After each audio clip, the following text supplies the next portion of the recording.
Ассаламу алейкум, құрметті телекөрермендер. Сіздермен еліміздің денсаулық саласына зор үлес қосып жатқан бірден бірегей тұлға емші дәрігер Нұрлан Букишев ағамыз жайында және ол кісі ашқан Алматы облысы Райымбек ауданы Сарбастау ауылының шығыс жағында орналасқан Сұлусай емдеу сауықтыру демалыс орны жайында айтпақпыз. Сіздермен денсаулық зор байлық.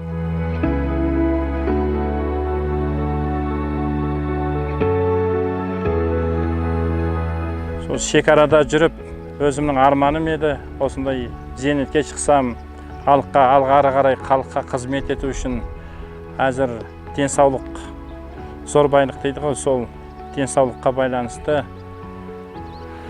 халыққа кішкене көмегіміз болсын дейсін деп, осы жерден саумал мен емдеу орталығын аштық. Бұл аймақ әрине шекарашы болғаннан кейін шекарадан зейнетке кетсек те, сол шекарадан алыстамайық деп, осы мына арғы бет көздеріңіз көріп отқандай Сарытөбе деп аталады. Сол Сарытөбеге қарсы жоғарыда шекара заставасы бар. Шекара аймағына жақынырақ жерде осы саумал мен емдеу орталығын аштық. Бұл жерге келіп жатқан адамдар 3 жылдың ішінде көп неше түрлі аурулармен келді. Қанға сіңген дейді ғой. Өзімнің үлкен әкемнің әкесі Қашылан деген кісі, өнен кейін өзімнің әкем. Ол кісілерде кезінде халыққа қызмет етіп, емшілікпен айналысқан кісілер, сынықшы болған, тамыр ұстайтын, әзірге хижама деп жатыр ғой, ол кезде шертпе дейтін. Сол қан алып, тамыр ұстап, мына біздің осы Қазақстанның жерінде, осы мына Жетісудың жерінде, осы біз тұрған жерде 96 түрлі емдік шөп бар, біз білмейтін.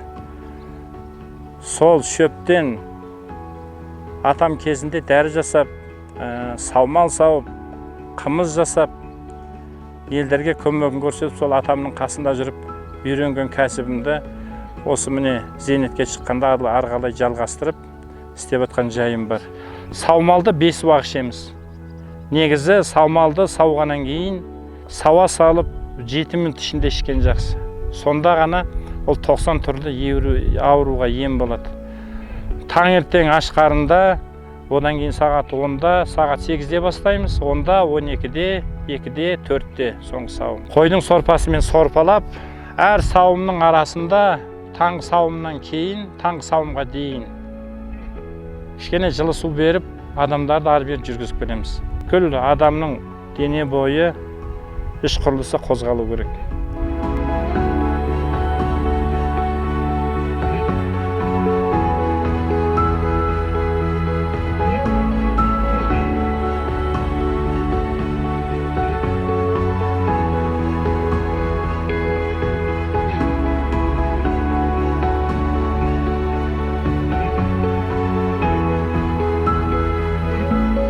Сол диагноз қойып, соларды барынша қолдан көмек келгенше, әрине бірінші Алланың көмегі, біз себепшіміз. Емдеп жатқан жайымыз бар. Бұл жерге көбінесе сол мына буын аурулары, әзірге орын алып жатқан грыжа, протрузия, геморрой, бас аурулары, жүйке аурулары, солармен келіп жатқан адамдар бар. Барынша бірінші саумал, екінші осы массаждың арқасында аяғынан тұрып жатқан кісілер бар. Көздеріңіз көргендей, арғы бетте Сұлусай дейді. Мына менің қарсы алдымда тұрған бұл Аспан қора дейді. Оң жағымдағы бұл сай Шойқының сайы дейді. Шойқы бабаның сайы.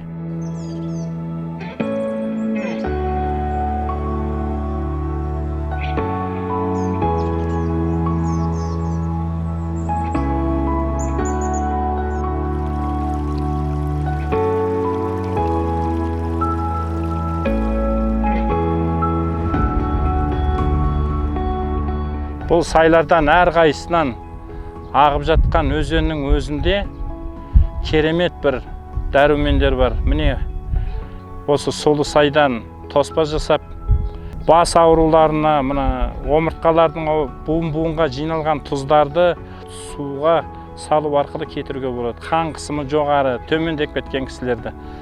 ем қабылдап осы жерде жатып, оған ерте туған бағлан қозының сорпасын, қара сорпаны қайнатып, сол сорпаны беріп отырып, одан кейін суға салып, сорпа беріп, демалдырып, қайта салып, орап жатқызамыз. Ол судан шыққаннан кейін адамның денесі қызып, кәдімгідей терлетеді. Бұл судың құрамында алтын менен сынап бар, және неше түрлі өсімдіктер мен мына гүлдердің 96 түрлік емдік шөптердің дәруменіне бай осы өзеннің сулары адамның бойындағы неше түрлі ауруларды кетіреді.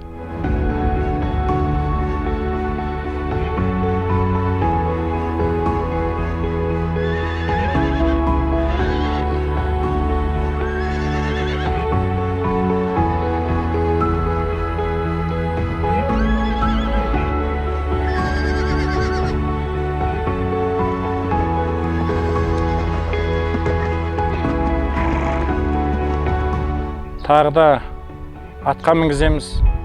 Аттың көмек, жылқының көмек өте, жылқы қасиетті мал ғой.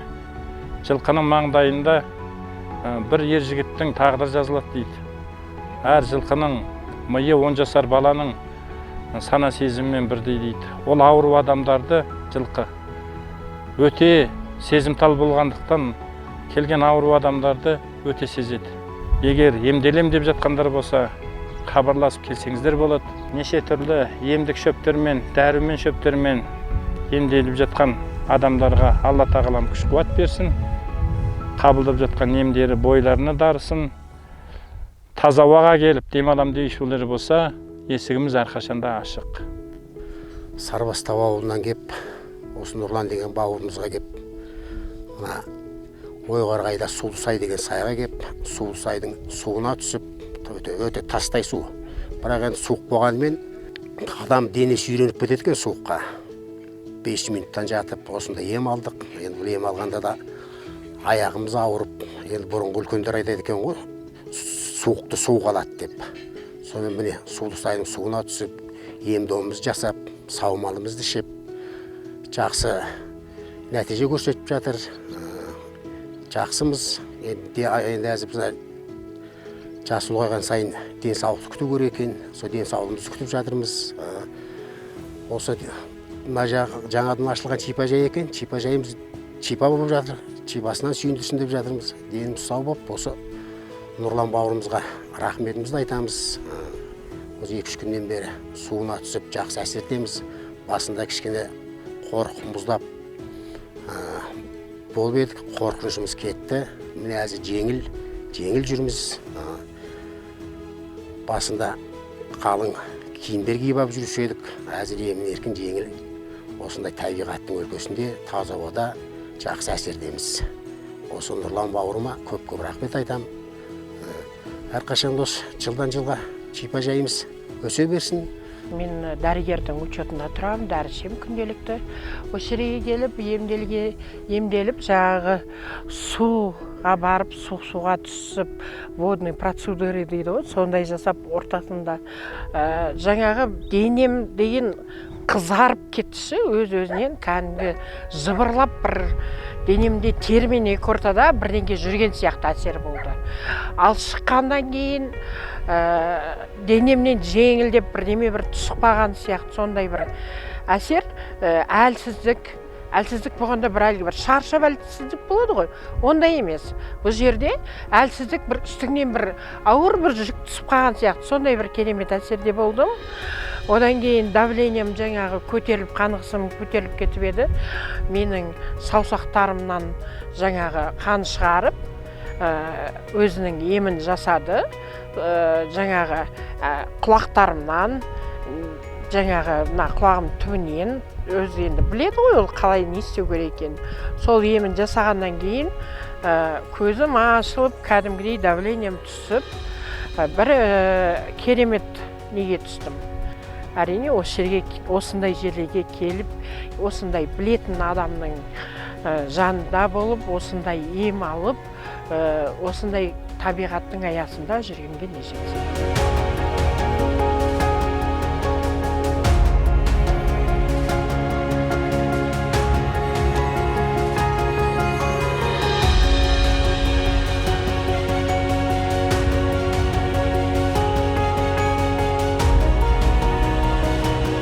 Мына сайдың аты Аспан қора деп аталады.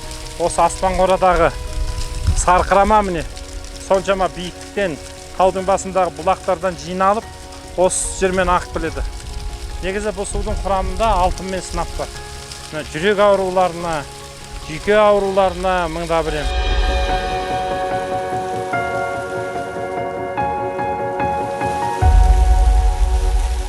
Бұл бұлақтың қасиеті адамның бойындағы өте ауыр ауруларды түсіреді. Емдік қасиеті сол жағынан. Одан кейін бұл суды ішсең қант диабетімен ауырғандарға да көмектеседі бұл.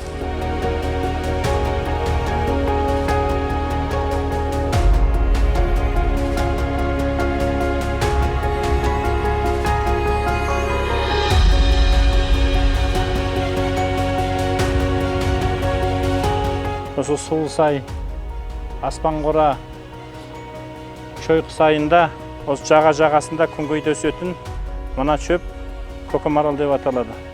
Шайға ішер алдында бұны тазалап қана алып кепкен түрде бір уысын қайнақ суға салып, шәугімге салып қойса, өзінің керемет иісіменен адамның бойындағы бүткіл ауруларды және бойдағы шаршағанды басады. Бауырдағы өтті қолайды, бауырды тазалайды.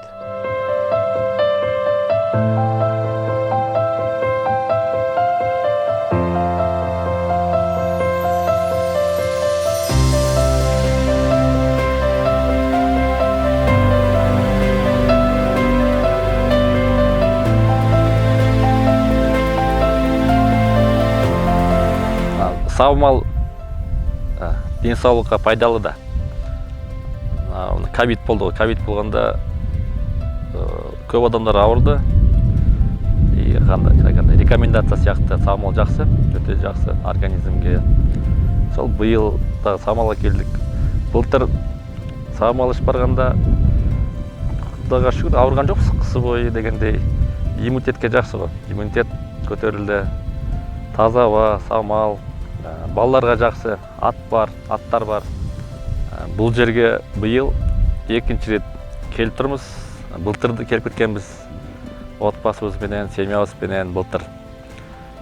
Саумал ішіп, природада ес алып дегендей емделіп, керемет болды. Соның жері екен. Қалада қазір қайнап тұр ғой погода. Мына жақта таза ауа. Биыл екінші рет келдік. Биыл да жақсы. Келіп тұрауыз, бұйырса. Жақсы жер. Өзіміз Қырғызстаннан боламыз. Бірақ Алматыда жұмыс істейміз. Келіп тұрауыз Алматыға, Бішкектен. Бұл жақсы екен, ұнады. Қырғызстандан, Талас ауданынан туып өскем. Бірақ 16-17 жылдан бері біз Алматыда тұрамыз. Сол былтырдан бері осы жерге келіп жатырмыз. Нұрлан аған саумал ішеміз. Балалар кішкене ат мінеді, ары-бері жүреді, мына таза ауа ғой, соған таза ауада жүріп жатырмыз. Сол саумал ішеміз. Мына ауаның өзі бір керемет қой, просто біз өзіміз кішкентайдан сондай неде өскенге ма, келгенде мынандай өзінше басқаша бір рахат аламыз да. Сондықтан бұл жерге келіп демалып, былтыр келгенбіз біз. Былтыр келіп демалып, ем алып кеттік. Құдайға шүкір жылда бұл қыста жақсы шықтық, балалар да жақсы шықты. Иммунитеттері кішкене көтеріліп, қыста ауырмай жақсы болдық да. Содан енді қой былтыр келдік, енді биыл тағы да келейік деп, семейный не деп қояды ғой, сол сияқты жылда келуге тырысамыз. Өйткені 10 күн болса да, бір неделя болса да, мына ауамен демалғанның өзі қаншама адамға күш қуат береді. Сол мында не істейміз? Мында келіп саумал ішеміз. Ана жақта суға түсетін жерлер бар, емді су. Соған барамыз. Тауға шығамыз, түсеміз, сол жақсы демаламыз.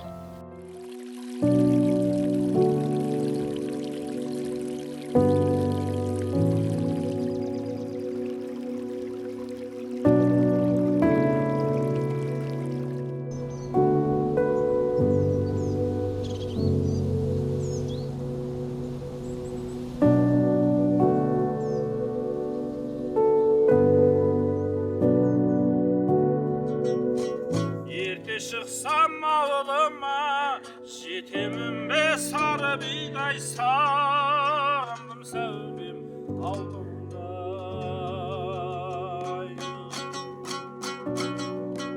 Ақтамақтан емінтей, бірі ескетсең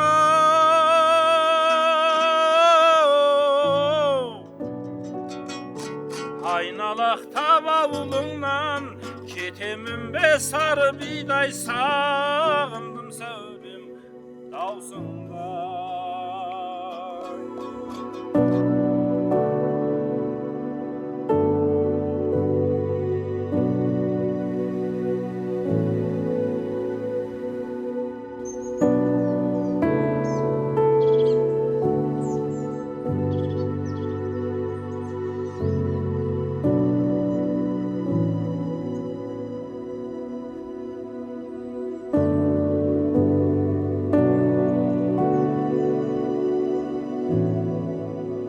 Былтырғы жылдары 18 жыл төсек тартып жатқан Фариза деген қызды осы жерде алып кеп, массаж жасап, өзім диагнозын қойып, сол атқа мінгізіп жүріп, сол қызды аяғынан тұрғыздық. Ол қыз әзір сөйлей алмаса да, шешесі анасының қасында қолтықтасып жүруге келді. Әзір велосипед тебеді. Менің қызым Фаризаға жанашыр, жомарт жандар болса, менің қызыма қаржылай көмек берсе, қызымды емдетсем деп ойлаймын. Ең болмаса қызым жүрсе, сөйлесе, нан сұрайым деп бір ауыз сөзге келсе, тілегім сол. Енді Аллаға шүкір, қызым 18-ге келді. Бұл қызымның құрыптастары қазір студент, семья құрып жатыр. Ал менің қызым әлі бутылка ұстап, әлди болып отыр. Сол жомарт жандардан көмек сұраймын. Бұрыннан осы колхозда туып өскенмін. Бұрын механизатор болғам. Одан жаңағы сөйтіп жүріп әйтеуір ауырдық, аяқ қолдан ауырып өйтіп көп зардап шектім. Осы 4-5 жыл болды. Бұрын 2-ші группа баратым, содан 1-ші группаға өттім. Соны осы ауылға Нұрлан кеп, Нұрлан жаңағы бауырыма қаралып өтпейткелі. Кішкене тәуір болдым. Нұрлан жаңағы түрлі массаждар жасады. Аяқ қолымнан жаңағы хиджама дейді, қан алды.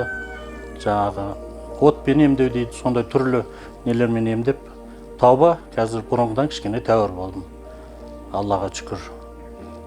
Бұрын көп жатып, жаңағы көп жүрмейтұғым, жата беретұғым. Қазір әйтеуір Аллаға шүкір үйде ары-бері жүріп, сөйтіп жүрмін. Бәрі жаңағы бірінші Алладың болса, екінші жаңағы Нұрланның арқасы деп білемін. Жаңа Нұрланға көптен кеп, жаңа алғысымды айтам. Аман болсын, көрсеткен бала шағасының қызығын көрсін деймін. Чапқылап өстіп елдің алғысын алып жүре берсін. Аман болайық, бәріміз сау болайық. Бүгінгі бағдарламада Алматы облысы Райымбек ауданы Сарбастау ауылының шығыс жағында орналасқан Сұлусай емдеу сауықтыру демалыс орнында қонақта болдық. Денсаулық зор байлықтың келесі санында жүздескенше ағайын.